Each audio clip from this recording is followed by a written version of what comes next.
mbokk yeeg xaritu auditeurs yi salaamaaleykum ñoo ngi leen di nuyu kenn ku nekk ci sa tur ak sa sant boole ci di leen ziar di am mbégte di àndandoo ak yéen ci seen émission xew-xew jamono tey ñuy ubbi suñu journalu fait divers di nuyu tey siyaare gu wér Alaaji Mouhamadou Kandji salaamualeykum wa rahmatullah. aleykum salaam Boubacar maa ngi lay nuyu bu baax di la ziar nuyu Ibou Fall nuyu auditeurs yi téléspectateurs yi ak internautes yi mbégte la ñuy am saa su ne di ànd ak ñoom ci xew-xewu jamono. di la jox sa cër ak sa wàccuwaay di nuyu Alaaji Ibou Fall te di ko siyaare. Boubs maa ngi lay nuyu di nuyu kilifa Mouhamed Kandji di ko nuyu di nuyu say auditeurs say internautes ak say téléspectateurs damay bañ laajte fu yëf yi toll. ñu naan acharnement man maay mandataire bi t'inquiète pas recours amul. maay mandataire bi t'inquiète pas. nekk na acharnement ba pare démb dégg naa ko. waaw non mais t'inquiète pas maay mandataire bi. non yow dafa mel ni moom ngay jàppale. non maay mandataire bi te maa gën a tàng Mimi. kon baax na Mimi dafa tàng maa ko gën tàng.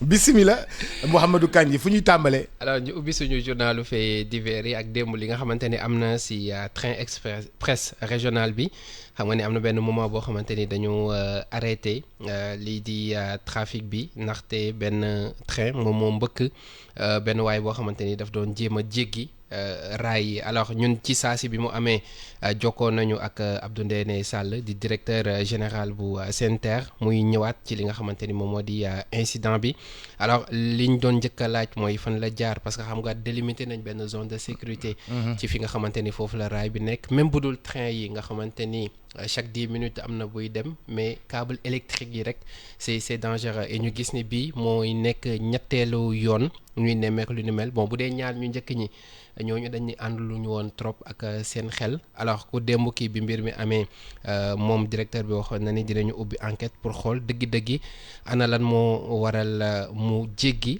fi nga xamante ni moom moo di ci raay yi doon également loo xamante dañ koy nemmeeku bu dul ci train yi sax fii nii dañ koy gis ci autoroute bi et tout ñuy njëkkante ak oto yi et xeetu accident yi nii bu amee souvent day métti trop parce que ki nga xamante ni moom la train bi mbëkk démb daanaka train bi daf ko yàqate vraiment donc mu nekkoon beneen incident boo xamante ni depuis bi train bi dikkee ba léegi bii mooy ñetteelu yoon muy mbëkk nit ci kaw raay bi.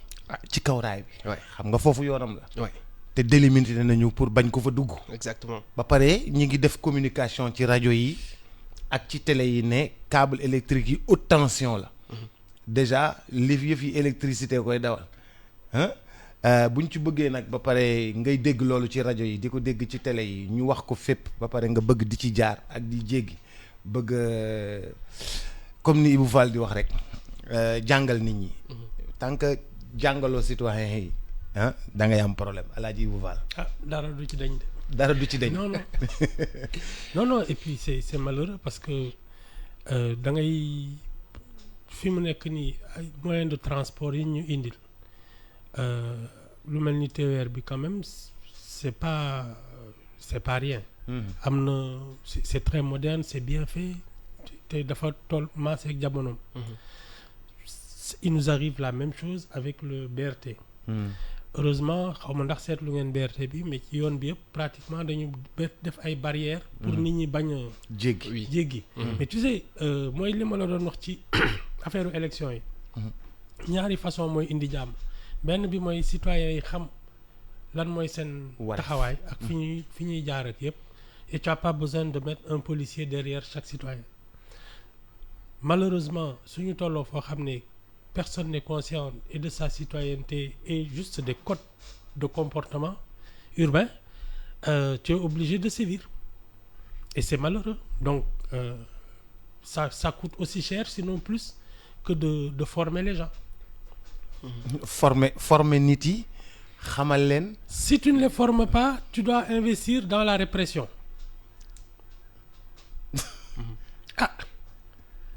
nit ñi suñu mënul dem seen bopp. mais yat moo leen di régler. ça coûte plus cher. fu nekk nga teg fa alkaati lay mujj mujj alkaati bi nga fay ko. waxuma la dóore yi waaye ku ñu dóor ba dem ba sa loxo xam nga hôpital nga jëm mu yeneen frais yow non def la ci kaso bi mu yeneen frais. ça coûte plus cher de ne pas former les gens. former nit ñi jàngal leen. moo gën a yomb. comportement yu baax yi. moo gën a tu économises. mais pourtant ñun Ibou bu ñu génnee dem ci dëkku jàmbur yi dañuy régler. ah ñoo xam de mais. non non mais c'est vrai yow xam nga ouais. bi ñuy dem UBA bi demoon nga Dubaï. ah Ouais. gis nga nit yi ni ñu réglé bu ñu génnee ñun dem ci dëkku dàmbur yi dañuy réglé. c'est mais que li ñuy dafa wax fekk naan dëkk boo bi réglé. waaw justement boo demee si dëkk fekk ñëpp di doxee bopp ngay doxee. day fekk nit ñi réglé dëkk ba réglé. yow doo ñëw def la neex ñun fii le désordre est général. Ibu bu ñu waxati loolu de. non da nga non yow da nga ñu mën a kii. non le désordre est général moom ñi ngi defar suñu 200 candidats à la présidentielle loolu ça s'appelle comment à ton avis? Démocratie. yaa ko réel sa bopp de. mais démocratie la. waaw dëgg la ñun candidature plurielle la ñuy wax. dëgg la c'est une ah c'est la vitalité de la démocratie. Ah bah oui. ah waaw oui. de loolu la ñuy dégg ci plateau télé yi ça c'est la vitalité de la c'est démocratie. des histoires. C'est des histoires parce qu'il y a tellement eu de rigolos qui sont entrés dans cette affaire brouiller piste yi brouiller discours bi brouiller lépp léegi ils sont combien 21 oui. voilà.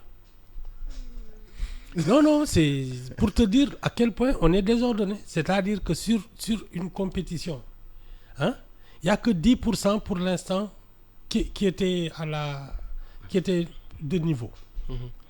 90% yi ils n'avaient rien à faire dans cette histoire. C'est ça le désordre. mais Ibou Fall est-ce que jàng école tax na nit yeewu wala mu am les bons comportements parce que bu ñu xoolee je m'explique bu ñu xoolee démb lu xew ci terre bi xam nga boobu sax bi terre bi commencé daw ba léegi nee nañu ñetti nit lañu ci mbëkkagul mais da ngay xool par exemple boo jëlee VDN bi wala nga jël corniche bi da ngay gis souvent nit ñi di njëkkante ak voilà wala autoroute à péage yi malgré yi ñu def yëpp da ngay gis ñuy njëkkante ak oto yi et pourtant dinañ defar ay passerelles nga gis koo xamante ni sol na costume bu rafet yor saagam mu leer la ni xëy na kii jàng na mais il te dit que ni tayal naa dox ba fi passerelle bi nekk mieux vaut ma njëkkante ak oto yi parfois le risque est là tey passerelle yi nekk ay marché passerelle justement passerelle yi nekk bërëb yoo xamante ni dañ fay jaayee donc tout ça est-ce que formation bi kese doy na. Non, c'est le contenu de l'école. Le mal est plus profond, n'est-ce pas? Non, c'est pas l'école le problème, c'est le contenu de l'école. C'est le contenu de l'école, oui. Ça veut dire? Parce que si dans le contenu de l'école n'enseigne pas la citoyenneté. C'est-à-dire que on nous apprend à lire, à écrire, peut-être à être des bureaucrates. Mais ça, c'est pas le problème. Le vrai problème, c'est dans le contexte actuel de quelle formation on a besoin. Or, il est manifeste qu'on a besoin d'être formé en citoyenneté. On a besoin d'être formé professionnellement.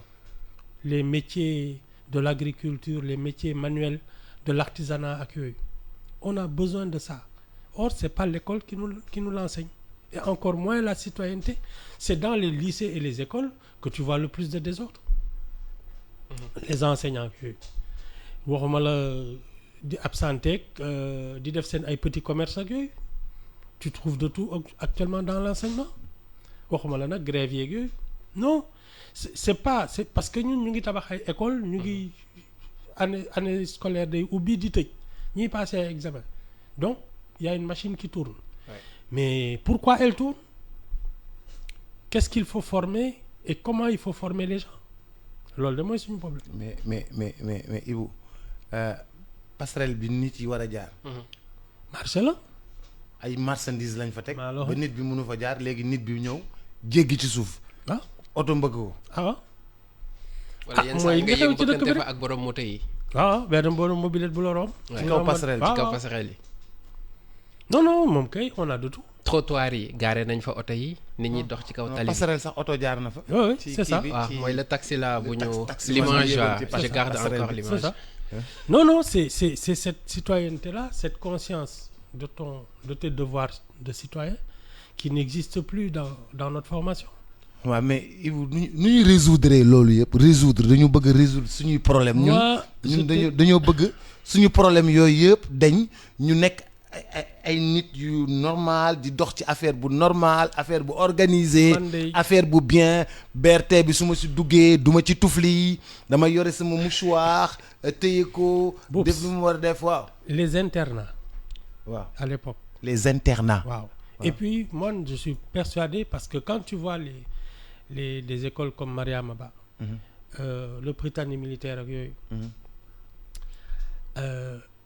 loolu bokk na ci la lay jàngal comportement parce que quand tu es à l'internat tu as des heures heures yi ngay yeewu heures yi ngay ndékki heures yi ngay jàng dem en classe heures yi ngay def étude réviser heures yi ngay tëdd yooyu yëpp dañ la koy régler on t'apprend à faire ton lit on t'apprend à te comporter parce que da ngay dëkk ak ay nit donc tu apprends la courtoisie yooyu yëpp dañ ko teggi sànni l'ordre dañ lay jàngal l'ordre et la courtoisie la convivialité yooyu yëpp sa dàll sax boo ko tegee pour boo yeewoo boo koy sol sa dàll warta dëng sa dàll warta poussière carax bi nga yeewu pour sangu mais yaa ngi fàttaliku ñun demoon nañ immersion Prytanée militaire passé ak ñoom quelques jours mais boo paree ci ngay xam ni méthode bi ñuy jàngee ak bi ñuy nekkee c'est impossible ñu bañ a nekk ay nit yoo xamante ne yuy jaar ci yoon la parce que lépp ci ordre ci temps ci dañuy dem ba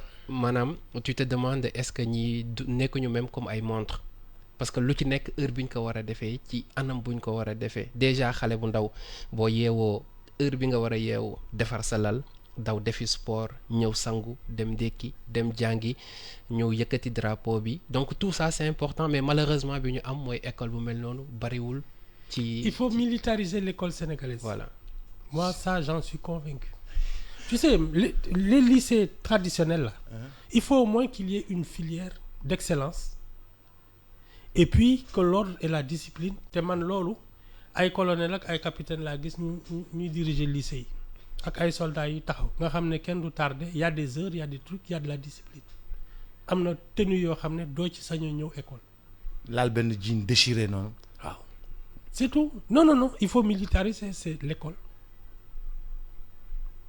loolu de laa fi gis loolu daal pour ñu mën a régler daal suñu lépp mën a jaar ci yoon parce que affaire citoyenneté je le dis je le répète on n'a pas le choix c'est une obligation or l'école te donne ce choix maintenant su la neexee nga indiscipliné la neex ngay def mais loolu la ñu warul may benn xale parce que c'est comme ça que ça commence tu sais que tu n'as pas le choix tu dois être un citoyen modèle waaw foofu lay njëkkee mais si on te permet tout et n'importe quoi au nom de ce qu'on appelle la démocratie or la démocratie boops c'est des règles très compliquées qu'il faut suivre moo gën a jafe ah moo gën a jafe mais loolu défi yi nekk ci kanamam dafa bëri il faut d'abord li ñuy tuddee l'école pour ñëpp maanaam képp kuy xale juddoo Sénégal ak foo mënti nekk bien sûr nga mën a am accès ci école bu baax ci jàng bu baax et que maintenant ñu xalaat ci ban programme la ñu mën a tëral pour que citoyenneté bi ngay wax ni képp kuy doomi réew mi nga mën ci jaar ça c'est l'école publique hein l'école de la République voilà koo mënti ne parce que moi je suis convaincu qu'il y a aussi ce qu'on doit pouvoir enseigner c'est l'école rurale parce que dans le monde rural ils ont des besoins spécifiques war nañu xam ne ñuy mbéyee ni ñuy sàmmee les métiers de l'artisanat les métiers manuels nga xam ne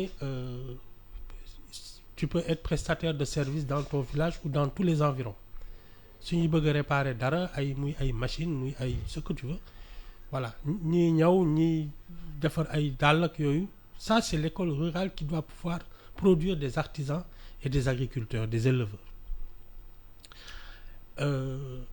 mais loolu warul tere qu'il y ait une colonne vertébrale c'est la République tu dois comprendre que tu vis en République nga nekk dans le monde rural que tu sois en ville tu es dans une République il y a des règles à suivre pour tout le monde amul béykat amul citadin amul loolu amul et c'est ça qui est la vraie ossature de l'école publique qu'on t'enseigne la citoyenneté comment être au service de ton pays waaw cey Alaaji Ibou Fall bismillah Mouhamadou Kandji Ibou Fall citoyenneté sama benn grand noonu la koy tooñee mais daa daa xam rek citoyenneté Ibou daa xam rek Ibu daa xam rek citoyenneté de sawaay oui. xam li la war xam li la war ci sa réew di ko def foo toll ba pare di santaane ñu koy def di jàngale ñu koy def di wax pour ñu koy def loolu sawaay mais dañuy koy woyofal. Oui. Mais tous les pays là qui sont aujourd'hui déstabilisés, c'est un problème de citoyenneté. Parce que même les hommes politiques ak les militaires ak yëpp, ils ne savent pas quelles sont leurs fonctions dans la République. Moo tax ñii di jël rôle ñii di jël fonction ñële. Ceux qui doivent rester dans les casernes sont dans les palais.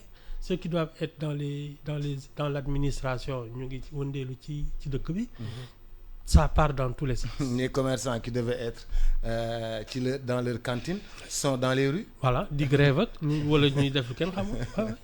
C'est ce désordre-là. Ñun encore heureux que nous ayons un État qui fonctionne. Parce que on a eu la chance de bénéficier d'un héritage colonial. C'est la formation et les infrastructures. Mais moo ñu fi bàyyi. Sinon on partait dans tous les sens comme tout le monde. Oui, non. Et je pense que cas bi si topp si foofu lay dugg parce que lii bu ñu sukkandikoo ci xibaar yi ministère du travail la xewee. ci balaa ngay budget dem. oui. mu ne le tram roule en plein centre-ville te du mbëkk kenn ñëpp ku ne xam nga fa war a taxaw ak fa war a jaar. Ouais. Ça c'est important. Les métros. Les métros. mu ne métro bi sax ci suuf lay dugg mais tram bi ci dugg dëkk bi lay jaar. te kenn deful garde-fou yi yenn garde-fou yi. te du mbëkk kenn. Il paraît que ñun ñu baare fépp. il paraît que BRT bi. Les gens ont longtemps hésité entre le tram oui et le BRT. waaw hésité nañ de. question de choix la woon. waaw. aca bismillah. Alors maa ngi ko doon wax ministère du travail budget bi nga xamante ni moom la ñu dégagé woon pour arbre de Noël yi pour doomu ñi nga xamante ni ñoom ñoo di agent yi nekk ci ministère bi ki ñu ko dénkoon 4 millions de francs CFA moom la jël yóbbu ko ci benn sëriñ pour mu multiplier ko billets yi et l'affaire a mal tourné malheureusement pour moom ba ci ginnaaw gi ci la ñu ko jébbal yoon tribunal bu Guédiawaye ñoom boobu sa la encore Ibou Fall donc moo doon atte mbir mi donte naa mujjee nañu tenir li nga xamante ni moom moo di arbre de Noël bi pour xale yi mais li nga xamante ni moom moo di détournement bi moom am na ba pare multiplier billet. non multiplier billet moom Louga la gën a bëri. non bii yéen la nangul rek nag. bii ñun la fair play waaw. non mais multiplication de billet fan yi bëri na de. non dañ ko multiplier tu sais y a deux. Comme prix yokku nañu nga multiplier billet. Non mais tu sais il y a deux problèmes dans cette histoire. D'abord les questions de citoyenneté, c'est-à-dire la conscience du bien public. ñu dénk la kii nga maandu ci. Mais en plus l'autre versant de la faillite de l'école, c'est l'obscurantisme. gëm ne mën nañ la multiplier ay billets ci ñàkk jàng la bokk. ñaar ñooñu c'est encore les problèmes de l'école delloo ci xelu nit ñi jot na de. mais fan yi Ibu ay milliards yu bëri la ñuy jàpp ci multiplication de billets. faux billets. Déedéet l'un des plus célèbres à l'époque c'est Abdou Khalis. Abdou Khalis dans les années 70. Oula. Il était dans le Saloum. àddina bi yëpp di riir di ko wuti. C'est comme un peu la version Bernard Madoff mais tropicale quoi. da ngay ñëw indi sa 10 millions mu ne la def ko 20 nga dem wax ko fépp ku ne di indi xaalis donc les premiers venus ont été les premiers servis. waaye yow affaire bi dem ba nekk une affaire nationale. ñu jàpp ko tëj Ablaye Wade moo doon avocat. Abdou Khalis. waaw. xanaa si la waaj woyoon sàllaaw si xaalis neex na. xam naa ci dara donc ça date de très longtemps. L'obscurantisme mais quand même 70 c'est-à-dire que 50 ans après pratiquement mais boops war nañu mën a ne gëmatuñ loolu. Mais ça n'a pas bougé. C'est-à-dire que l'esprit moderne qui aurait l'esprit cartésien que l'école républicaine devrait enseigner. nga xam ne il a fait faillite. su dee ce qu'on faisait il y a 50 ans di dugg ci ay benn waay mu naan la sangal fii dugal fii naanal ndox ubbil fii ak. ah mais Ibou arrêté la yooyu dafa am. mais am na benn waay ñun dañuy yóbbu ay téere ba Italie dañuy yóbbu ay téere ba États-Unis dañuy yóbbu ay saafara ba États-Unis bàyyi ñu si ça marché on le saurait. non Ibou ah Ibou arrête Ibou bul jéem a yàq suñu xel. am na benn histoire d'ailleurs ça a inspiré une série benn feuilleton à la télé. mooy affaire bi ñu daan ay Upa Jam xaw ma lan. Reug bu jam waaw. mais Saint-Louis la amoon y avait benn mbër. moo doon def kii bi sorcier bi dégg naa dañ benn comptable Saïd. moom moo détourné xaalis ne dañ ko koy yokk gars yi nax ko ba jël xaalisam su ñu ne kii benn rab moo doon génn waaye mbër bi ci fleuve bi la doon génnee xaaju guddi yóbbu waaj kii bi génn ci ndox mi xëbal ko menacé ko mu jël keesu Saïd ba yëpp joxe ko. c'est pas possible si et puis toute la bande a été prise jugée ko mais c'est ça qui a fait l'objet de la série. oui c'est ça Reug Bodian affaire boobu la ñun koy jógee guñ ci. mais mooy sànq li ma doon wax jàng école wutee na ak yeewu c'est ci le àddina parce que contour. boo xoolee ñi ki def lii da ngay xam ne am na benn niveau d'étude bi mais nan la ñu mën a gëmee ni tey benn sëriñ bi nekk à côté mën nañ ko yóbbul 4 millions mu defal ñu ko 400 millions wala 40 millions. ci c'est la foi. gëm-gëm la. ah ouais c'est la foi gëm na ko gëm na ne nit mën na loolu. kon ñun malgré religion yi nga xamante ni ñu ngi ci dañu garder ba léegi nos croyances. religion bi moo la koy enseigner di non foog yow doo bàyyi la religion t'enseigne des miracles toute l'histoire religieuse là c'est des miracles des mythes ak yooyu ah waaw loolu la de religion bi daal mu ngi ci ah muy du parce que bi si topp parce que xam nga fan yee maa ngi la doon wax saisie bi nga xamante ni def nañu ko ak ñu yoroon ay billets noirs donc d'une valeur de 1 milliard de francs CFA bokk na ci ñoom kenn koo xamante ni chef religieux la ak bëkk néegam son chambellan ak benn imam boo xamante ni moom itam ci la bokk donc day ñëwaat ci cas bi ñu doon wax nii ñoom ay billets noirs lañ yoroon ginnaaw bi ñu ko seddoo ba pare si lañ leen affaire escroc la moom. waaw si lañ leen teg loxo. bi c'est même un peu plus parce que am ay billets noirs bon la rumeur fait que mën nga ci defar ay faux billets ak yooyu. mais ki nga xam ne moom dafa foog ne benn waay mën na dëpp kaw nu mu tudd kalbaas ci kaw ay billets nii rek affaire gën a baguette magique quoi. boobu moo gën a doy waar bii sax bon tu vois y a une sorte de petite industrie nga xam ne da ngay jël ay billets xaw ma ni ñu koy ok mais loolu sax affaire c'est plus rationnel que quelqu'un qui vient joxe 1000 francs teg la ay tànkam waa ji dëpp kii bi kaw diir bi ci kaw xaalis bi daal di ko dëppaat ñu ne ko xaalis bi. yàlla maa la xam. affaire bi ñëw. non boobu. abracadabra. non tu sais la culture du travail l'école républicaine la citoyenneté c'est aussi nous inculquer la discipline la rigueur le bon sens parce que c'est ça qui va faire que les gens sauront se comporter mais ça c'est l'école. mooy xaalis dañ koy liggéey. ah loolu de laa gën a gëm. loolu laa gën a gëm mais tu sais c'est comme quand tu es dans un internat on te donne pas le choix. Tu bosses par force à la fin de l'année tu vois que tu as des résultats. tu as des résultats de même école de football football yi suñ la bàyyee seen kër chaque semaine ñu indi la benn sëriñ ak big boo xam ne dañ ciy def mais même les écoles de football noonu la ñuy fonctionner. c'est ça noonu les écoles de football tu te réveilles à 6 heures dem dawi ñëw lekk. mu ngi feeñ ci.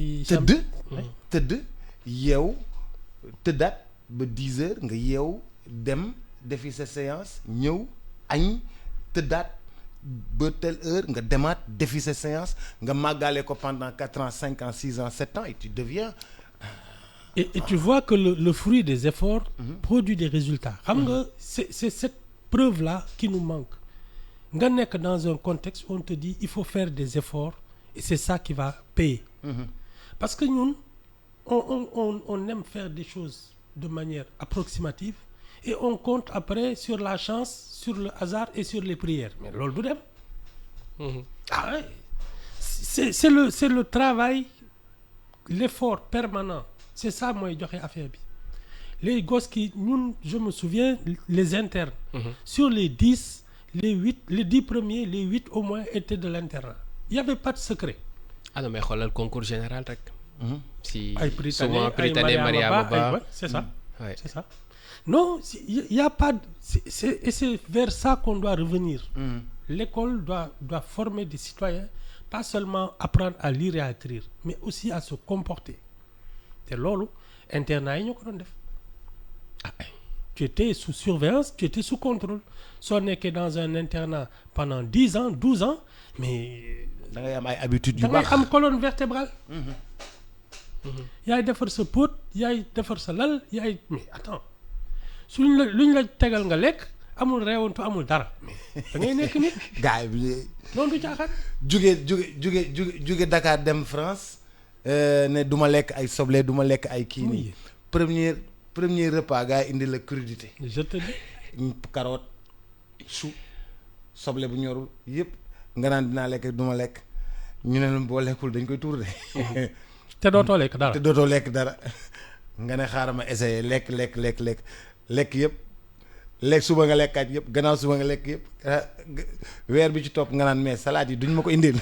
je te dis. te fekk fii da ngeen ne non lii du ma ko lekk.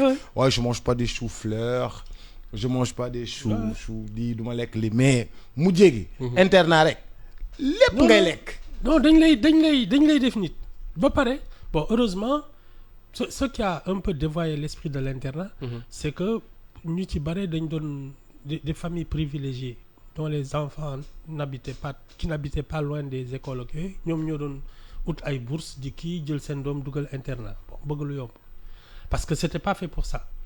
C'était fait pour vraiment ceux qui venaient de très loin parce que lycée yi bariwuñu woon et qui étaient méritants ñu dugal leen internat et on les formait. C'est ça. Mais moi je suis convaincu qu'il faut revenir à ça. Il faut revenir à l'internat. De vrais dortoirs yoo xam ne xale yi parce que les familles ont baissé les bras. mënatuñu bàyyi xale yi ci ay kër yoo xam ne on ne les surveille pas. L'excellence en tout cas se ressent sur Prytanée militaire, l'excellence se ressent sur la maison d'éducation Mariama Ba. Mais pourquoi nos équipes nationales ont fait ces résultats-là? Les écoles de football. École jàng waaw ba tey. dañ ko jàng war ko mën a tari. C'est tout. C'est tout. si c'est le haut niveau hein. Ah ouais. C'est tout. Non ñun kay il faut revenir aux fondamentaux. wàññi tuuti yenn gëm-gëm yi gisoo fan yi du ma wax fan yi gis nañu ko jamono yi yëpp charlatan yi ci réseaux sociaux yi ci même sur les yenn plateau yenn télé yi et tout ñoom seen période la daal. ah dañu raakaaju. waaw raakaaju période bi nag dafa dox. ba pare élection yi dafa dox. parce que candidats yi dañuy sangu ci célébé yoon yi. ak football bi. waaw mais candidats yi d'abord dañuy sangu ci célébé yoon yi. candidats yi dañuy toj ay nen. ça va être difficile. candidats yi yow boo bëggee réew mi topp la. da ngay sangu ci célébé yoon. mais yow kii na ma tudd ci candidats yi kan moo ci gën bëri leneen à ton avis. kan moo ci. gën bëri leneen. gën a bëri leneen. il faut day toj. ku dàq toj nen ci célébé yoon daal. déggoo ko de. candidat yi Anta Babacar Ngom si gën a bëri nen bàyyi ñu Ibou Fall bàyyi ñu. Anta fi ëpp nen. waaw te Anta du yàq cuuj de. kon nag jeex na. Anta. ku fi toj nen yàq nga cuuj. waaw loolu de moom ëpp naa def. te Anta du yàq cuuj. il faut day toj. non déggoo ma ne ko man tontu naa ko nee naa ko Anta du yàq cuuj. ku toj nen moo la ëpp matériel. ku toj nen yàq nga cuuj te Anta du yàq cuuj day jaay cuuj waaw. bismillah jàllal ci bi si topp. ka bi si topp moom daf ñu woo directement benn soxna la Thiès la dëkk alors moom day ñëw ci li nga xamante ni souvent ñu ci bëri dañ koy dund mooy jàng ba am sa diplôme war a dem wuti liggéey. Surtout ci jigéen si ñoo seen côté la gën a méttee dem di wuti liggéey dem si benn entreprise fekk fa un responsable mu accueillir la mais proposer la ay propositions yoo xamante ni xel mu ne su ko nangu pour nga ñëw ñu valider sa dossier faaw ñu am lu ñu seq moom mu dund ci expérience boo xamante ni daf ko traumatiser ba jamono ji sax elle se demande est-ce que amati na force dem wuti liggéey. Elle n'est pas la seule bëri nañ ci jamono ji ñoo xamante ni jàng nañ ba am seeni liggéey surtout nag bu la suñu borom bindee nee na ni fu ñu dem yenn proposition yooyu noonu lañ leen di defal pourquoi on en est là Ibou Fall. Ah man kay c'est pas seulement sénégalais c'est mondial. Bill Clinton avec sa stagiaire là. Ouais. Non, c'est mondial. C'est la relation homme-femme qui a cette dimension. Xam nga ñun on est un peu des prédateurs. C'est comme prédateurs. oui, c'est comme nous sommes des fauves. Et dans la jungle, les fauves dévorent les animaux. Les moins forts. Voilà, les moins forts. C'est ça, hein, c'est la nature humaine qui est comme ça. Nit moo mel noonu su la jekkoo woon la ko. C'est malheureux. Hein. C'est malheureux moo tax li ci ëpp solo. Bon, il y a d'abord ceux qui en ont les moyens parce que ñi ñemee mooy ñi nga xam ne ils n'ont pas tellement le choix. Tu vas chercher du travail. Mais ni nga ñëwee dañu xam ne yow mii da nga soxla dëgg. Parce que tu vois des gens qui viennent chercher du travail en te disant de toute façon man xiif reyu ma. ñooñu doo leen ñemee wax dara. Si c'est la fille du PDG wala qui vient dire bon man sama paa bi nee na ma ñëw xool ci poste yi ban je passe en stage xam nga kooku kenn ko xool sax c'est la fille de personne moom mooy ñëw dugg si ñu ne ko oui bon yàlla boo fa nekk nag naan vraiment dimbali leen ma parce que sama yaay man rek la am kër ga kii ñii ña loolu war a dimbali sama yaay. Voilà. C'est pour cela aussi que dans ce genre de situation il faut venir dire à la société vous avez besoin de moi c'est pas moi qui ai besoin de vous parce que ça aussi c'est différent soo ñëwee di wut liggéey ne vraiment ñun suñu kër man dong maa fa kii c'est très compliqué xam nga dama leen war a jàppale ak yooyu mais suñ dañ lay jékku. Donc le truc c'est de ne pas jouer ci sentiment Ah yi non. mais jaay say compétences. C'est ça. Tu Mais viens dans une entreprise. Ouais. D'abord fi ngay postuler da ngay war a xam ñii lan lañ soxla. Tu te renseignes, tu t'informes xam lii lan la. Le besoin. Le besoin ñoo ne leen hey yéen seen soxla man maa ko am. Ça te garantit plus que soo ñëwee di joytu. Il faut pas inspirer la pitié. Parce que nit ñi baaxuñu. Quand tu penses inspirer la pitié, ce qu'ils retiennent mooy y a une proie facile. Dañuy exploiter faiblesse bu boobu baax noonu. bu baax seen xel du tey seen yaram du daw. nit moom moo mel noonu. Ça c'est même pas sénégalais c'est mondial. nit yi war nañoo yëf yi da nga koy xool ci sa rakk bu jigéen. Vraiment xool ko ci say cousine xool ko ci say mbokk. vraiment. ni seen yaram warulee dawee seen yaram da ko war a dawee ci jigéen ñi ak cër bu ñu leen war a jox. ak nit boo xam ni dafa nekk en détresse di wut liggéey ñëw ci yow am yaakaar yow nga koy def ay propositions indécentes. boobu détresse moo dul wax ji. il faut pas parce que c'est malheureux.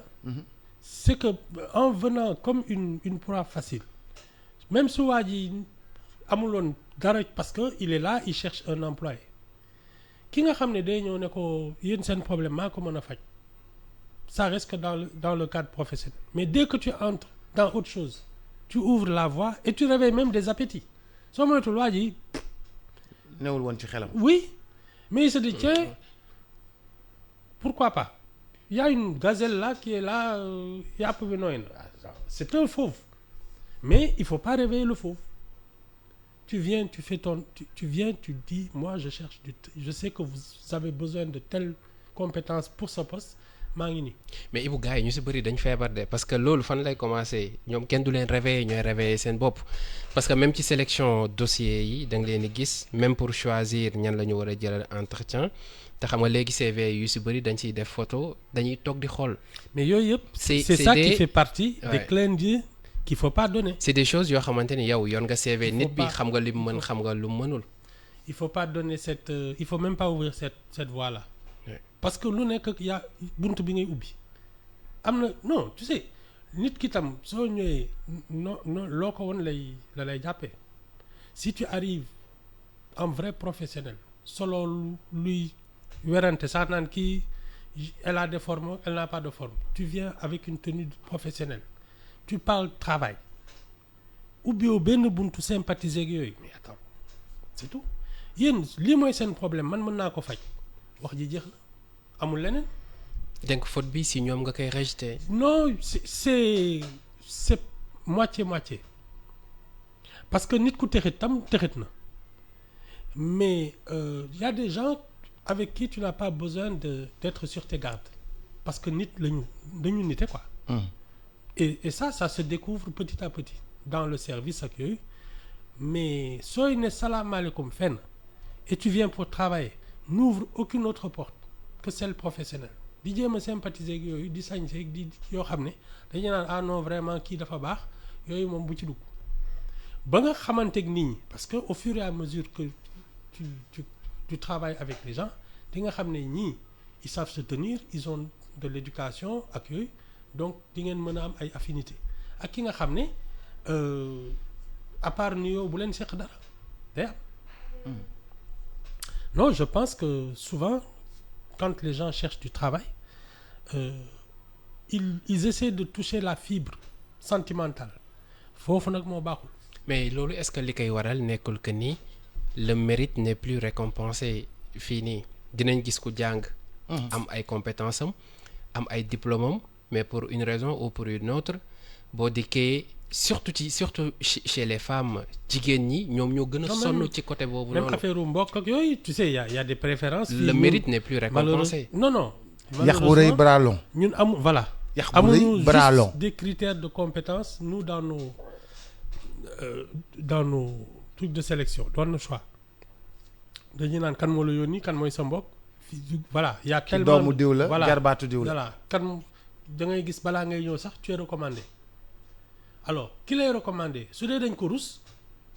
am nga chance. waaw sa kenn du la sax xool mais su dee ki nga xam ne bi muy woote la ne vraiment dimbali ko parce que ki dafa sonn ak yooyu kooku rey na la parce que dès que tu arrives tu es une proie facile maintenant tu peux tomber sur des gens qui ont de la hauteur et qui ne considèrent pas ces choses-là mais soo tombé koo xam ne bon yoonam nekku ci mais c'est dans la manière aussi de se présenter que les choses se décident am na ñoo xam ne kenn ñemewu leen xool ba leen di wax yenn yi parce que duñu ko may toi aussi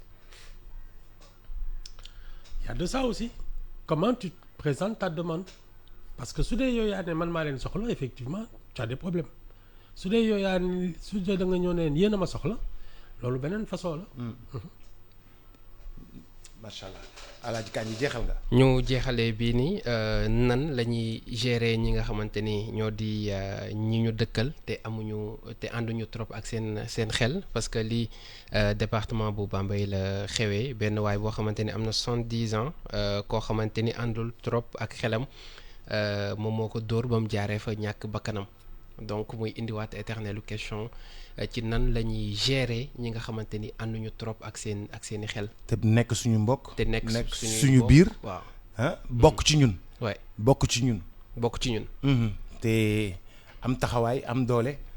te seen xel neexul. te seen xel neexul exactement. compliqué. mais je pense qu'il y a le cas par cas. Il y en a qui sont dangereux te ñooñu il faut les interner il y en a qui sont pas dangereux. Il faut juste les surveiller parce que mënaluñ seen bopp daal xam nga mënuñu gérer seen kii mais mën nañ dëkk ak nit ñi day am des gens bon ay genre attardé yooyu il leur faut comme des enfants quoi il faut s'en occuper ñooñu moom je pense que la famille doit faire preuve de solidarité ñi nga xam ne ils sont dangereux il faut les interner c'est tout mooy li may wax ci délinquants yi pour moi les 9/10 des délinquants ne doivent pas aller en prison ils doivent payer leurs dettes à la société mais am na ci ñoo xam ne il faut les isoler parce qu'ils sont dangereux c'est comme les malades mentaux am na ñoo xam ne non c'est une question de solidarité familiale xam nañ ne kii mënalul boppam c'est comme un enfant il faut s'en occuper am ci moom suivi bañ ko bàyyi ak boppam mais ceux qui sont dangereux malheureusement il y a des hôpitaux pour les interner et voilà. Les suivre am na ay je pense qu'il y a des injections il y a un traitement mais en général il faut les isoler parce qu'ils sont dangereux dafa am ah léegi nag c'est cette mesure là bon c'est toujours ça aussi parce que ça relève de l'ordre public et de la sécurité publique loolu suñ ko signaler état bi moo ci war a jóg parce que c'est sa mission. mais gisoon ni dafa am manque politique yi dafa des ci côté boobu bu ñu xoolee même fii rek à Dakar bëri na ñoo xamante ni ànduñoo ak seen xel dañ leen di gis souvent nga gis ku génn ci mbedd bi ñëpp àndandoo daw jëluñu maanaam protéger wuñ leen parce que yenn saa yi danger la ñuy doon pour seen bopp ñoom. D'abord mais c'est toute l'équation du service public ñun comme je dis on a une quarantaine de ministères. Oui. Pour moi, les 30 sont inutiles. Et concentrer les ressources de l'État pour justement ce genre de choses. Le service public, c'est l'ordre public, la sécurité, la santé, les transports. Il y a quelques... Et ça, c'est le service public. Oui. L'enseignement, la formation. Directement. Non, et puis c'est la fonction d'un État. Pour que les citoyens soient en mesure d'exercer leur citoyenneté, de travailler, voilà. Mais soo bëggee jël xaalisu dëkk bi di ko dugal ci loo xam ne waroo ci woon dugg ce que tu dois faire tu le fais mal et tu te mêles de ce qui ne te regarde pas. C'est ça le désordre de notre administration. Oui, non. macha allah Alaaji Mouhamadou Kandji bàyyi rek ma libéré la. egsi nañu ci waxtu bi. bàyyi rek ma libéré la. parce que comme dama nekk nu mu tuddati. ci ay parrainage. waaw dama nekk ci ay recours. ay recours ak yooyu ma dem toppatoo ji recours yeeg yooyu daal. au moins ñëpp xam nañ ni léegi moo may tooñ. waa réew mi de gis nañu. mais maa ngi nuyu ay kilifaam quand même waaw ca Louga. waaw Lougaloo. ndeysaan. alors Lougaloo 96.6 di fàttali ne comme auditeurs yi bu ñu amee yenn xeetu fee yi ñu bëgg a baaxee. mën nañu contacter ci 78 196 26 25. wala ñu envoyé ñu ko directement 26 25. voilà wala ñu envoyé ñu ko directement ci suñu WhatsApp ci même numéro boobu noonu. et à partir semaine prochaine incha allah correspondant yi ci région yi. bu ci nekk dinañ leen ci boole également comme ça xibaar yi gën a mën a yem. bu soobee yàlla Alaaji bu Fall ba suba ak jàmm. waaw ba suba ak jàmm. incha allah mbokk yeeg xarit yi dig daje ëllëg incha allah Cheikh Sarr a ngi ñëw léegi ak Fatou Waré te bu ñu dikkee dina neex.